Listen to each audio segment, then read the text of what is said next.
Misha here, and it's the dog days of summer and hot, as you can probably tell in the more recent videos. And I'm just back from the cabin, kind of thinking what to do. And YouTube kind of has a new layout, a new feature set, where you can arrange videos not just by date, but also view count.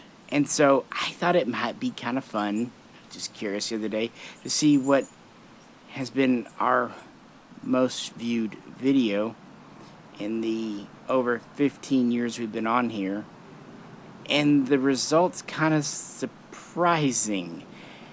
So I thought we'd do is we'll revisit it, and I'll cut in with commentary from the day. And I did find the original MP4 file, so I didn't have to download it from YouTube in the compressed format, so hopefully maybe it's a little clearer. It wasn't super high def, it was 1920 by 1080, but that's right when we switched around from the old potato. It's very surprising which one it is, because it's not an AK video or an FAL video or even a PCC video.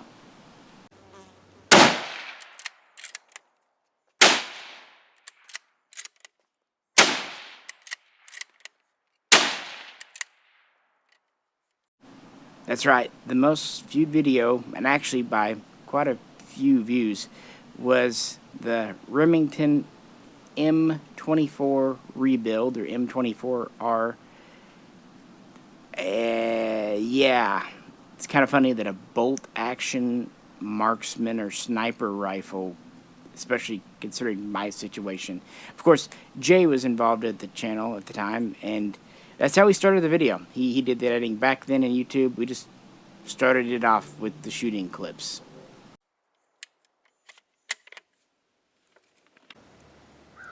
Alright, we just got through firing a Remington M24R SWS sniper rifle system. And straight in, no, hi, it's Misha, or this is Mishaco, or as we were known early days, Planking 101. No talk about Patreon or super thanks, because they didn't exist, and even monetization on YouTube really wasn't much of a thing in 2014. It did exist barely, but it was new. So just raw dogging it straight in there. So if you want to support the channel today, well, there are super thanks in Patreon, but you already know that. What I would say is like the video, and if you do enjoy this kind of retrospective, let me know, and maybe I can do a few others before the heat breaks and we get into new content for the autumn. I said this was our most popular, most viewed video. It's not a very long one originally, under 4.5 minutes, and it has around 490,000 views, which for this small channel is, well, pretty good. Would you like to guess what we've made on it over the entire lifetime of it being up? As I said, YouTube has changed things a bit. Not only can you rank videos by their views, it tells you the lifetime amount you've made on each video. I'm not going to tell you what it is for this one right now, but now that you know the view count and everything and the time, I would love to see your guesses in the comments, and at the end of the video I'll let you know what the stats say. It's very interesting. Now, you probably know about these. They've been out for a couple of years on and off. There's been a lot of talk on the internet. Essentially what Remington did is they bought back, or were given back, several thousand M24 rifles from the US military. To be fair, it wasn't that simple and straightforward. In fact, I would say that Remington as a company kind of went to bat for the civilian market. Made financial sense for them, but essentially the government and Remington began negotiating in 2010, and the M24 rebuild began in January of 2012, the program, and they did give priority first and foremost to current or retired military snipers, and then just kind of standard military, and then they were planning to open it up to state, local law enforcement, and then after that kind of fourth tier would be the general civilian market. And the original announced price was $3,500 for the complete kit, which Remington at the time claimed was about half of what the U.S. government had been paying for the M24. For what it's worth, this also was a little bit of a celebration of the rifle's 20th anniversary year in service. And the military kept the receivers to build on the, what was it, XM 2010 project. And so Remington took their leftover parts, which is most of the rifle. I think they said 90% of the rifle was left, including the scope here. And they rebuilt them using a brand new M24 barrel with the 5R rifling. If you notice, it's the heavy profile barrel, even heavier than the 700 mil spec. It also has the base for the detachable iron sight on the end. That barrel has a unique profile, not just the sight base, but the whole profile is a little different than most of your civilians. By the way, it was stainless steel as far as I recall. I know you might have wanted the original barrel when you bought one of the guns, but trust me, most of them that came in for the rebuild program when they were switching over, they were pretty well shot out. If you're going to pay that kind of money for a sniper weapon, you want it to have sniper action quality, I would imagine. It's on a Remington 700 M24 marked receiver. It is the long action receiver that'll do the 300 Winchester at a pinch, but it's, you know, also fine for 308, which is what this one, well, 7.62 NATO, which is this one's in. Real smooth action. I know on the video there, the action doesn't sound all that smooth. In fact, it sounds kind of rough, but I remember it being very smooth. It felt very durable. Maybe not glass smooth, but it felt like something you could really take into combat and could put up with some abuse. The reason that the original receivers were not available, well, there was a couple of them. For one thing, they had government serial numbers and stuff. They didn't want that out there. For another, they were using them for the XM 2010, the 2010 enhanced, which was a 300 Win Mag version. They actually kept the receivers and part of the fire control group during the whole rebuild. So it just behooved everyone at the time, because it took lawyers and stuff to even let them get some of the components. They could have easily been scrapped, shredded, destroyed, demilled. It made sense not to have government serial numbers out there. So when we got them, the serial numbers, I believe the early ones were G's, but by the time I got some, they were the typical RR serial guns. But they did have special 700/M24 markings at least. Since these do have real M24 triggers, they're very nice and very adjustable. Has a HS Precision stock, which has an adjustable length on the back here. Just tighten this or wheel so you can customize it to fit the shooter. I should correct my younger self there. At least part of the fire control group was newly made, although other parts down there, like the trigger guard, the magazine, that was original. And they were M24 spec fire control groups, which was important at the time, because remember when Remington was going through a bunch of grief with the whole safety issue with some of their triggers on their 700 guns? Maybe not, it's a long time ago now. It's worth pointing out that these never had that pattern of fire control group, so weren't any concern. So at least part of the trigger system was new. The stock, on the other hand, was 100% original, and Remington kept them as is. Scratches, dents, and all, which really added a level of authenticity in my mind and in the minds of many others. Leupold Mark IV M3A1 10 power scope with the kind of cool flip-up cover back here. Yep, here. Very typical scope, and scopes aren't my expertise, I apologize. What do you know? Still not my expertise today. I can respect them, but that is why I don't own sniper weapons. That was Jay's, we were shooting. But this is also, we're kind of the meme of the lens caps, lens covers started. It was an accident at the beginning of that video when they were flipped down, and we caught it afterwards, and we're like, should we do it again? Nah, we thought it was funny, and then we really thought it was funny with people's reactions, and then we started doing it intentionally, at least on and off.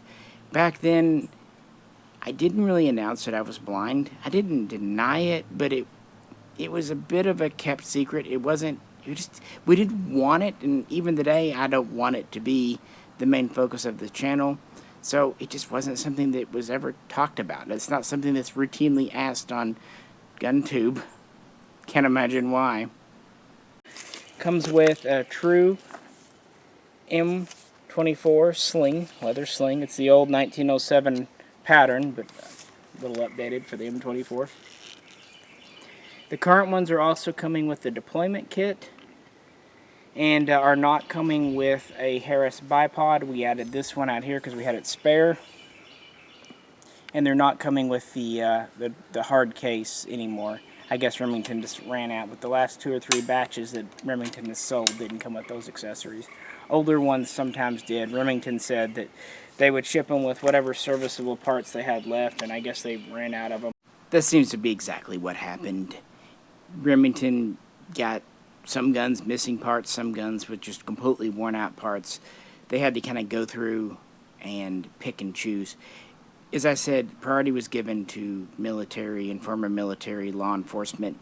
They announced this in early 2012 and they're hoping to ship, but the truth is it wasn't until the fall of that year they shipped the first few dozen rifles, and it really wasn't until 2013 that they were able to start shipping them regularly. And at first they said, we don't know how many we're going to be able to build or rebuild and ship, but Remington at that time said under 2,000. We don't really know, but the early ones would have had the hard case that could be dropped out of a helicopter. I'm sure it was a Pelican or similar. They also had a soft case like a drag bag. And then, yes, the early ones did come with the Harris bipod, but that's no big deal. It wasn't anything special. By the time we picked those up in, I believe it was 2014, yeah, they were still coming with the sling, as you saw, and this here deployment kit that came in a pretty cool, heavy-duty, watertight case. Anyway, it still comes with a basic rifle with its full optic, and the deployment kit's great because it comes with all kinds of neat stuff. Spare firing pin assembly, spare magazine, spring and follower, all kinds of accessories and parts for the scope, lots of very high-end tools, just extra sling swivels. I mean, there's a lot of neat stuff in the deployment kit. And the box the kit came in was pretty small, heavy but small. They had everything packed in there in a couple of layers. So it was still a neat little setup. And you got the scope and the rings, all original. The program still continued through 2014, 2015, and probably into 2016, and ended around 2017, give or take, when they just ran out of parts and people moved on. And prices fluctuated. If you just bought the bare bones gun, they could be as low as $2. If you got the full deployment kit and were a civilian, they could be as high as $4, depending on where you bought them. It just depended. Fun little thing though, we don't know how many they did full kits or just bare bones guns. We do know that later Remington did like a M24 commemorative gun, but that was built even to mostly original specs using new parts. I just thought these rifles are great, even though I can't shoot for accuracy, because this is as close as you're going to get to a modern day surplus rifle, because with all the rifles out nowadays, of course, the rest of them are select fire, so that'll be sold to civilians. But Remington did this right. They put a brand new barrel in, but it is an M24 barrel. It's on a new M24 receiver, so all the main components are brand new. So it's going to give you 10, 15, maybe even 20,000 accurate rounds, like a new one.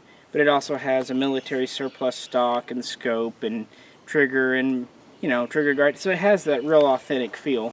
Okay, probably a little bit wrong there on the trigger, yet again, as I mentioned earlier. But to be fair, the spec sheet from Remington did say M24 trigger, which is true. It was the right spec one, and it did feel good, so it doesn't really change anything. You could also tell it was really hot there. I was getting a little tongue-tied. We used to shoot at Jay's father-in-law's ranch, essentially, and so we would go out and be out there for hours at a time, summer and winter. It's why we love spring and fall so much. Some of these are coming in with different camo schemes on them. This one is black, but some of them will come in as OD green, tan, etc. Don't you love it when I talk about color? It's relevant. A lot of different camo schemes, paint jobs came in. As I said earlier, some were scratched and cracked more than others.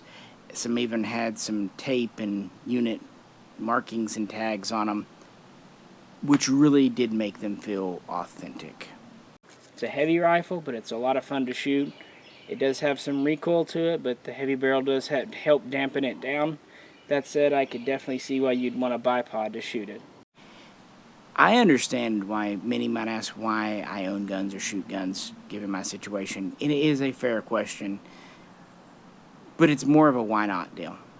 I am very safe at it. I've been doing it my entire life with probably a better safety record than 90% of gun owners.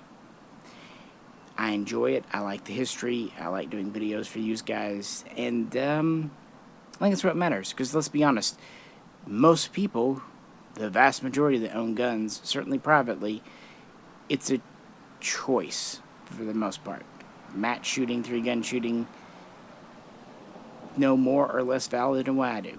If you really need a gun for your work, you will be given, issued, loaned, checked out a gun. Now, there are a few guys, especially around here, that have ranches and farms that do need guns. And you have hunters that would say they need guns, but let's be honest, hunting in 2026 is more of a sport, recreational activity than it is because we don't want to starve as it was in the 20s and 30s. Anyway, I just thought I'd point that out. I think most of you get it, but they bring me a lot of joy, and I really enjoy studying them. But this is also why I don't own sniper guns. That to me is a bit of a bridge too far.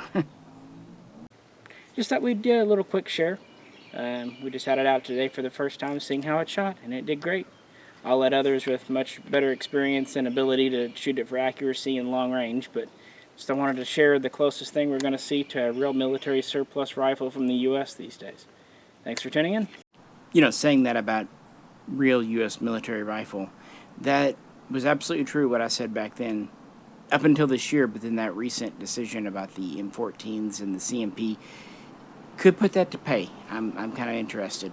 But it is hard to get stuff out of the U.S. government, especially back in the 2010-2012 time period. But even these days, it's not as easy as you might think. But it has loosened up a bit. The CMP 1911A1s is another example.